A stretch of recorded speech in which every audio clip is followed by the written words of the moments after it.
£250,000, boat hunting, southern Spain. It all sounds a tad exciting, doesn't it? However, with a difficult buyer and indeed a vast selection of boats and some exceptional marinas, this time around it could be a tad difficult for me to ask that all-important question. Does it float your boat?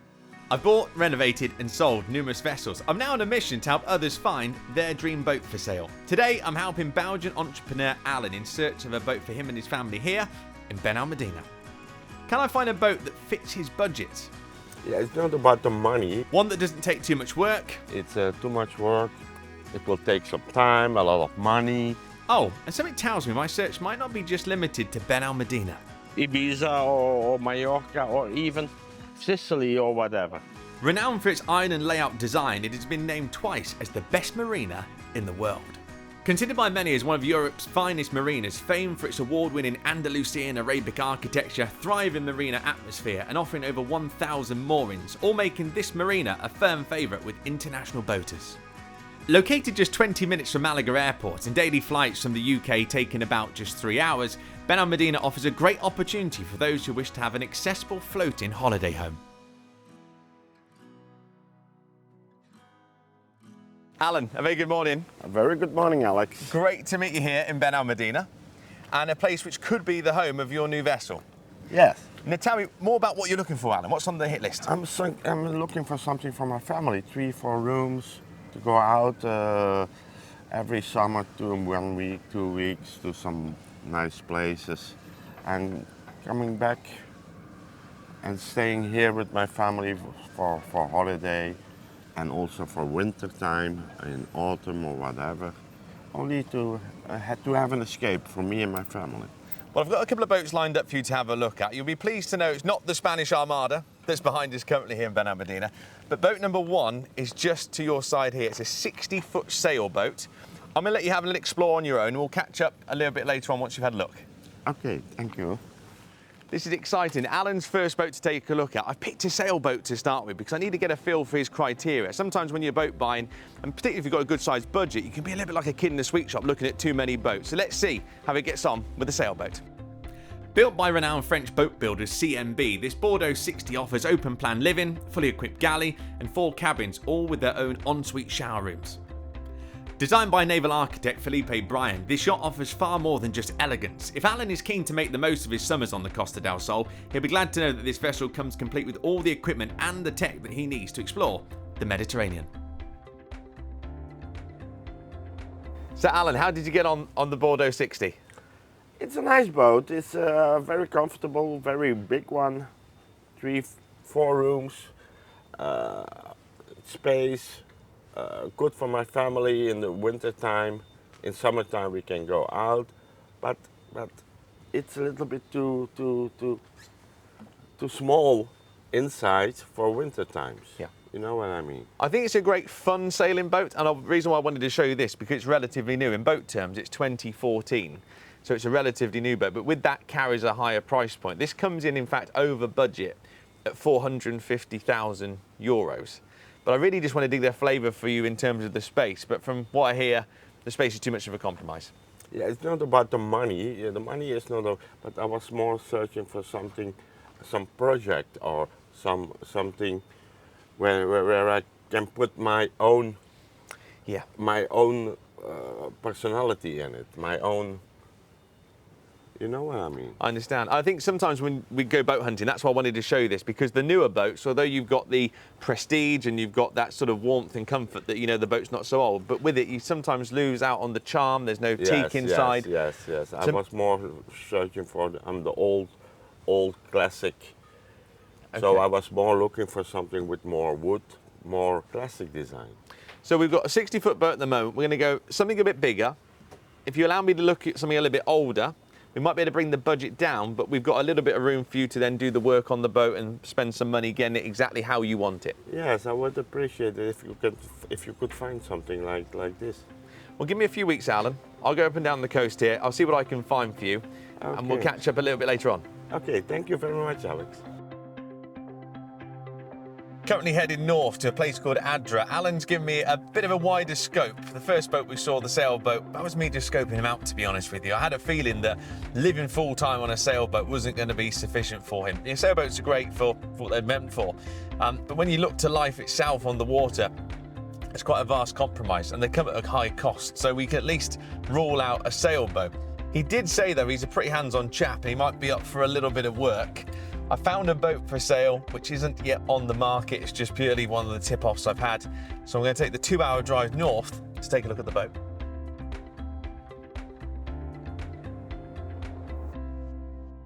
Just stepped aboard L'Angelus here in the saloon. This is a vast, expansive space. And do you know what I love about this most, though, is the true amount of natural daylight you get here. Not only the glorious breeze from the back deck, but even room for a little baby grand piano. But if you follow me further, this boat is truly vast. We'll pop forward here.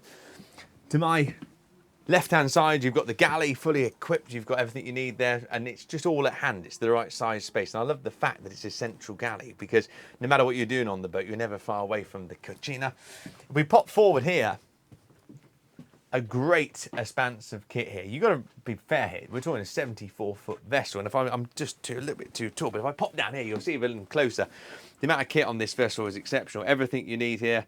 If you want to zoom in and check out any of the details, we're currently where we are here in Adra at the moment. It's got the full radar on top of the boat, which I'll show you a little bit later on. But 1985, just come and have a little look at this. This is why I just love boat hunting. You open these two cupboards here, and you just take them back a little bit in time. This is just pure boating tech. This is one of those vessels which I think if you came on and you could truly feel the substantiveness of it, the true resistance of it, there's something about this which is completely rock solid. One, of course, because she's a steel vessel, but there's more to it than that. It kind of finds a balance, indeed a perfect balance, between that of the practicality and the functionality of what you need to do for a big vessel, but at the same time encapsulating quite a homely feel. If you come a little bit forward, we'll take a trip into the bow. At 74 foot in length with 4 cabins, this Italian steel boat certainly has the space that Alan's been looking for. Although with the space comes the work. When it comes to boat buying, there's always an area of compromise. Indeed, I always say to buyers, you can't take what you do on dry land and always bring that out to sea. But on this boat, the bow bedroom is rather luxurious. Indeed, the lights to either side of me, a place where you can reflect. Indeed, if I just put my hand over the top here, if you want to make a quick and important phone call, it's only a reach away. And if that phone call leads you to a place of reflection, as I look above me, it could be just too much of a reflection. For me, this area of the boat, the flybridge, holds the greatest part of its potential.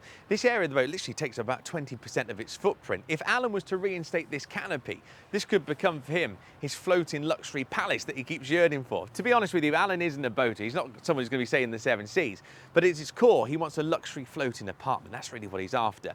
And this extra space at the top of the boat, which at the moment is just not being maximised, could transpire to be his luxury all-time round living area where he can wine and dine his close friends. As the sun sets here in Adra, I can't help but be taken away by the glorious mountains that stand behind us. Indeed, the finest of backdrops, one could argue, to a great marina. The boat I found today was one of which I found completely on foot. I chose to come here without Alan. He's a great guy, but he's quite scatty when it comes to his boat buying. He seems to be up for absolutely everything. But then I show him pictures and videos and he goes, oh, that's not for me, that's not for me. So I thought it's best for me to come here, do a recce on my own, because buyers like that can be a little bit temperamental. When you come in search of a boat that's not on the market, and that's exactly what I've done today, going around the bars and restaurants, speaking to people at the marina, putting the word out that we're looking for a vessel. If you're a little bit hesitant, or if you've got too many problems too early on, they're not going to even let you step on board. So I've come out and done the recce for him. I love this boat, but as you can clearly see, there are quite a bit of work to be done. I think Alan's up for it, but at his core, he's a mitherer. He's someone who wants to do something one day and the next he changes his mind. I'm going to put this vessel to him. I'm certainly going to put the marina to him. I know he's got his heart set on Benalmádena. It's a little bit more livelier. This is certainly a little bit more rural, a little bit more relaxed. To me, honest, this to me is more real Spain, full of great Spanish people, a thriving night market as well. Everything about this could be right for him. However, it's not about the backdrop. It's not about the marina. It's about the boat. Just got off the phone to Alan. Although he liked the boat in Adra, he said to me it's just too much of a project. Sadly, since the start of this process, He's had to go back to Belgium and his business is taking off in the direction of which he's now going to have to be based there just a little bit more time. However, he's still on the search for a boat. I'm going to have to anchor myself back here in Benalmádena for the next couple of weeks and try and find him a boat that's within maybe half an hour of here so we can make sure that he's got somewhere literally to drop his bags and go. As ever with Alan, he tends just to move the goalpost with me, just when you think you know what he wants. We've done the sailing boat, I've shown him a project. Now we're going to have just to focus on something that he can, as I say, just step on board to and become the captain. I'm excited to be back in Benalmádena. There's certainly a homely feel to this marina. With that in mind though, it does make this search somewhat difficult with so few boats to sail. In fact, many local boat brokers are reporting a huge shortage in boats currently coming onto the market in Benalmádena. Alan, great to see you again in the sunshine of Benalmádena. Hi, Alex. You sent me on a little bit of a wild goose chase, Alan, down to Adra. I showed you the boat. Yes, I saw the boat in Andorra, but it's a too big project for me. Yeah. It's too much work. It will take some time, a lot of money. The price was good, but if you count all together, it will be a too big project for me. Yeah. I realise your time scale is changing. I realise sometimes what you're looking for is ever changing, but I know you wanted to be in Benalmádena. And when I first started this search about 6 weeks ago, I found the perfect boat for you. It was 3 stories, it had 4 bedrooms, all with bathrooms. I could see you and your family living there. It was just literally like a floating hotel, a floating palace. You might be thinking, well, why am I telling you about it? A week ago, I had a phone call to say it's just come back onto the market. The sale was never completed. So to our right-hand side stands the Lady. This, Alan, I think could be the very vessel you've been looking for. Here in Benalmádena, it is vast. I'm going to leave you some time alone to explore this boat on your own. I will catch up with you later. There's so much to tell you about. I've had it checked out mechanically for you. Everything's ready to set sail. In my opinion, this isn't just your boat, but it could be my dream boat. So I'll let you have a good look around on your own. Okay, I will have a look. Thank you. This is really exciting. There's a couple of moments in life when you find a boat for someone, but this is the kind of boat I wish I could have my own. This boat could offer Alan what he's looking for, and it's in the right location. Price-wise, there's no movement. I've been told, Alex, it's sold recently, so there's literally nothing we're going to do on the price. If I can coach Alan through the process of the boat buying scenario here in Spain, we should be okay. It's relatively straightforward. However, I hope he's prepared to understand that keeping this boat here in Benalmádena could set you back about £20,000 per year in mooring fees. Set across 3 levels, this Montefino 80 flybridge is pure nautical luxury living. Built in 1992 by Taiwanese yacht builders Car Sing, the Lady has a total of 5 cabins, all with their own mosaic tiled top ensuite. There's a large sociable saloon and back deck. For me though, it's the finish of this vessel that one can't simply help but fall in love with. Detailed burr walnut finish throughout, marble top galley and even its own bar. Oh, and not to mention the neon lit jacuzzi bath. I don't think I could have picked a worse outfit to wear down here in the engine room. However, this holds the key to the boat's value. Now, I know Alan's looking to have this boat effectively as a floating apartment here in Benalmádena, but if these engines are not working, then really that dramatically affects the value of the price. I'm pleased to say that both of these Caterpillar 1,000 horsepower engines are in full force and work in order. However, you've got to take into consent, if you go out to sea in this, they're going to be burning about 200 litres of fuel per hour. The flybridge is vast. I think this could really clinch the deal for Alan, an area that would offer him enough space to entertain family and friends, with its fully operational helm, sunset seating and private alfresco kitchen, complete with pizza oven. Alan, in the sunshine on the flybridge here on the Lady, and you're smiling this afternoon. Yes, it's a perfect boat for me and my family. My children have their own cabin. There is a lot of space here on the flybridge. We can invite some friends. It's a classic boat with the classic furniture, the wood, which is still in good condition. I like it. I like it very much. I think it suits you because inside it's got the feel of a classic motor yacht inside with the gorgeous wood and the detail. But it's stacked up and backed up by reliable engines. You saw in the engine room, exceptional Caterpillar engines. I've had those looked over for you, they're absolutely fine. Most excitingly though, it's at the marina you wanted to be at. You're here in Benalmádena, and the mooring it sits on can be reserved for this boat going forward with the new owner. The boat, as I mentioned, did sell recently, so the price is non-negotiable. Now I understand you said to me, Alex, money's not an issue. However, I know we had an aim for a budget of about £250,000. Yes. This comes in a little bit over budget at €325,000. That's about £285,000, £290,000 sterling. However, as I say, we can't budge on the price of the boat. Now, I know we're going to try and get this across the line. I always want a little bit off, Alan. I want a little bit of a deal. You know, I know you do. I can see that in you as well. And I think if I could say to the owner, look, we think the boat's great. And in all fairness, I think the boat's priced correctly. And I think we would be insulting them to try and get money off. However, the mooring fees here in Benalmádena are 20,000 per year. So I'm going to put it to them that if they were to throw in a year's mooring with the sale of the boat, that might just get you over the line. Yes, that's a good idea, Alex. Well, give me a few hours. I'll get on the phone. It needs to be wrapped up pretty quickly because this boat's currently offline. As I say, it's sold. They're going to put it back on tomorrow. Before other people start looking around it and we're under a bit of pressure, I think today's the day if we can lean on anything to be done. We'll see what we can get done in the sunshine. I would appreciate it. Thank you, Alex. I was so excited to see that Alan was truly enthralled by the boat this morning, but we've got to move fast if we want to get this wrapped up. The boating market can be a little bit up and down in this part of the world, but if you get the right boat at the right price, they do tend to move very quickly. And the boat that we saw this morning, as mentioned, had actually sold. And you find this quite often. When boats then come back onto the market, you've got the proof that it's a saleable boat and they tend to move very quickly. So I've just been on the phone to the owner. Clear as cut, you're not going to get a penny, cent or euro off the price of the boat. I did try, but we're not going to be at a budge at all. However, I put it to him, could you pay the mooring fee for 1 year for Alan? Because it's a considerable sum. You know, it's about 1,800 euros a month. Alan's got to take on that cost. And the minute he gets off the ownership of that boat, that cost is going to be his cost.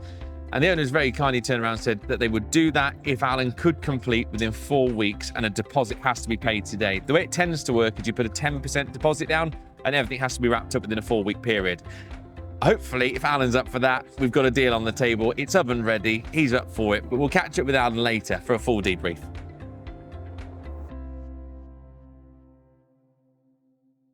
Alan, it's been a great few days down here on the Costa del Sol with you. I think you certainly threw a few curveballs at me, Alan, on this trip. A little bit of a variation of boats that we looked at. To start with, we went straight in with the sailboat. And how did you think? What was your thoughts on? It's a beautiful boat. It's a perfect size for sailing. But when I got in the boat, it was small. When I have 3 children, so it's not enough space to live on. I was more searching for a boat to live in, more to go not cross the Atlantic or whatever. It's perfect for the Atlantic to cross. But I was more looking to go out for 2, 3 days, 5 days a week, to go, for example, to the Mallorca or Ibiza. What you saw with that was some example of a newer boat, and that's why I wanted to show you that, to experience a boat that wasn't so old. And as we discussed, it's all about a little bit of compromise on this journey. Yes. And you then sent me to, you said, Alex, look around the Costas. I'm interested maybe in a project boat. Yeah. If we look at the budget differently, can I buy something that needs a bit of work? And I went to Adra and I found a steel boat there. It's too much work, and it's also the wrong place a little bit. I think sometimes looking for a boat, that's the journey, Alan, isn't it? It's looking at a different selection of vessels to work out what you're looking for. And the more time I spent with you, the more I realised that you're looking for something that's probably going to be here full-time in Benalmádena, and something that's got the space to incorporate your family and friends. Yes. To bring it into line, we went a few years older, you know, Yes. 1992, around that era, Yes, early 90s for the ladies. Yes. What a fantastic boat. And also the spaces were wonderful, and the decoration was amazing. I think it was a designer or something who did it, but it was amazing. And of course, there were always some little things, but that they don't accomplish to your taste. But the size was good. The fly bridge, you had the seating. You can relax. Normally on this boat where the seating is, you have the dinghy and everything. But I like it more. It's more to go out for 1 week to Ibiza, stay in a bay, you know, and then come back to Benalmádena and stay here for 2-3 months, coming in the winter up and off, and in the summer we go out sailing to Ibiza or Mallorca or even Sicily or whatever. Well, I'm confident, Alan, now. I think you're inspired. I think you've got me with my work cut out on this trip. You made me work very hard to find Alex, this. I thank you very much to show me the 2 differences. For example, this one in Adra. Okay, it was cheaper, but it has a lot of work. you show me a boat, the sailing boat, 450,000. It's sailing. Okay, it's also holiday, but it's more to go from, for example, to cross the Atlantic or to go much further. And the third one, the lady, she was a compromise between the two, and at a good price. And I think, Alan, something I picked up from you is on this trip, which is so true, which is it's a big love affair. This. Yes, next step yes. for you. It's like falling in love. You fall in love or you don't fall in love. And when you fall in love, you buy it. Absolutely. That's the thinking. Well, Alan, it's been great having you on Does It Float Your Boat? I think at the core of it, you are one of the most inspirational people we've had on the show so far because you're defiant. There's nothing that stops you, Alan. Thank you very much. Also, Alex, to show me and to put your time in it to go all this visit and contact all those people. Thank you very much. You're most welcome. Alan, thanks so much for coming on Thank the you. show. Thank you. This week's boat hunting expedition was certainly a tale of an ever-changing story, an ever-changing set of boats, an ever-changing set of marinas, and of course an ever-changing mind of our boat buyer, Alan. However, after a few weeks down here on the Costa del Sol, I can safely say I think we've actually found him his dream boat, and the icing on the cake being it's at the exact marina where he wants to call home. If you've been inspired by today's show, please do head to our website, doesitfloatyourboat.co.uk. If you think I can help you in search of your dream boat for sale, please do reach out to us on our socials. If you feel that I need to call in, as I've done today, the Spanish Armada, you can always call upon us. And we'll be joining you next time as we ask that all-important question. Does it float your boat? 4 weeks on, and I'm very pleased to say that Alan and the vendor shook hands upon my deal. The full asking price for the boat was paid with a full year's mooring thrown in. It just got the deal over the line. Alan got himself a new boat, his family a new holiday home. And Benalmádena, well, they've certainly got themselves an unforgettable new captain.